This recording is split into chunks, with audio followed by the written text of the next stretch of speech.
வணக்கம் நட்புக்களே. இன்று நாம் பார்க்க போவது நார்த்தங்காய் குழம்பு. இதுதான் நார்த்தங்காய். எங்கள் ஊரில் இதை குழஞ்சி நார்த்தங்காய்ன்னு சொல்லுவோம். இது உடம்புக்கு ரொம்ப நல்லது. இது ஒரு மருத்துவ குணம் உள்ளது.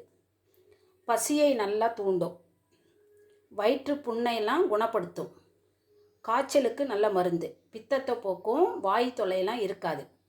இது எங்கள் ஊரில் குழஞ்ச நார்த்தங்காயின்னு சொல்லுவாங்க. உங்கள் ஊரில் என்ன சொல்லுவாங்கன்னு நீங்கள் சொல்லுங்கள். இது உப்பில் ஊற போட்டு காய வச்சு எடுத்து வச்சுக்கிட்டோன்னா வருஷக்கணக்காக அப்படியே இருக்கும். ஃபீவர்லாம் இருந்ததுன்னு வச்சுக்கோங்க, அப்போ கஞ்சி சாப்பிடும்போது வாய் ஒரு மாதிரி ருசியே தெரியாமல் இருக்கும். அப்போ அந்த உப்பு ஊறுகாயை தொட்டுக்கிட்டு சாப்பிட்லாம். இப்போ இதை வச்சு ஒரு குழம்பு பண்ண போகிறோம்.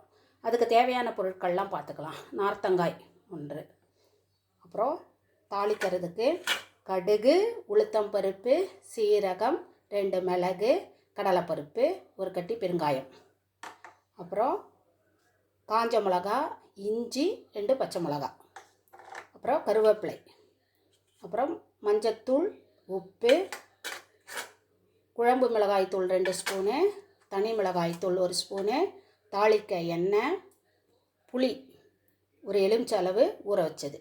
இப்போது இந்த நார்த்தங்காயை சின்ன சின்னதாக கட் பண்ணிக்கலாம். இப்போது இதை சின்ன சின்னதாக கட் பண்ணியாச்சு. இப்போது இதை குழம்பு எப்படி தாளிக்கலான்னு பார்க்கலாம் வாங்க. அடுப்பை பற்ற வச்சு நான் குக்கர் வச்சுக்கிட்டேன். இதுக்கு நல்லெண்ணெயில் தாளித்தா ரொம்ப நல்லாயிருக்கும், டேஸ்ட்டாக இருக்கும். அதனால் தேவையான அளவு நல்லெண்ணெய் ஊற்றிக்கலாம். எண்ணெய் காஞ்சதும் கடுகு, உளுத்தம்பருப்பு, கடலைப்பருப்பு, ஒரு 5-6 மிளகு, 1/4 ஸ்பூன் சீரகம், ஒரு துண்டு பெருங்காயம் எல்லாத்தையும் அதில் போட்டுடலாம்.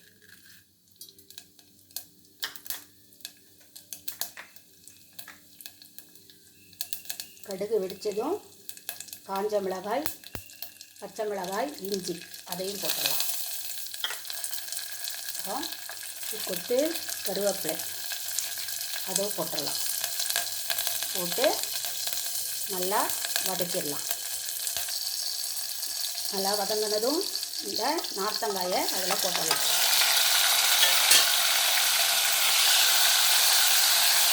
நார்த்தங்காயை போட்டுட்டு மஞ்சள் தூள், உப்பு, குழம்பு மிளகாய்த்தூள், தனி மிளகாய்த்தூள் எல்லாம் போட்டு ஒரு கலக்கி விட்டுறலாம்.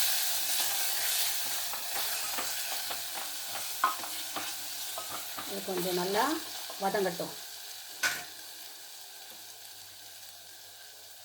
வதங்கினதும் கொஞ்சமாக புளி தண்ணி ஊற்றிடலாம். புளி தண்ணி ஊற்றிட்டு இதில் உப்பு காரமெல்லாம் சரியாக இருக்கான்னு பார்த்துக்கலாம். இப்போ இதுக்கு ஒன்று முக்கியமாக சொல்ல மறந்துட்டேன், வெல்லம் போடணும். ஒரு துண்டு வெல்லம் போட்டுட்டு உப்பு காரமெல்லாம் எப்படி இருக்குன்னு பார்த்துட்டு குக்கரை மூடி ஒரு 3-4 விசில் வச்சிடலாம். 3-4 விசில் வந்ததும் உங்களுக்கு காமிக்கிறேன். இப்போது விசில் அடங்கிடுச்சு. இப்போது நம்ம நார்த்தங்காய் குழம்பு திறந்து பார்ப்போம் எப்படி இருக்குன்னு. சூப்பராக மணக்க உடம்புக்கு நல்லதான நார்த்தங்காய் குழம்பு ரெடி. இது உடம்புக்கு மிகவும் நல்லது.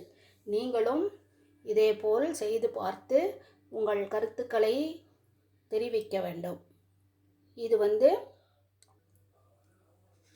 காய்ச்சல் வந்துச்சுன்னா அந்த டைம்லலாம் கூட இதை நீங்கள் சுடு சாதத்தில் போட்டு சாப்பிட்டாக்க உடம்பு நல்லா உடல் வலியெல்லாம் போக்கிடும். நீங்களும் இதே போல் செய்து பார்த்து எப்படி இருக்குன்னு உங்கள் கருத்துக்களை தெரிவியுங்கள் மக்களே. நன்றி, வணக்கம்.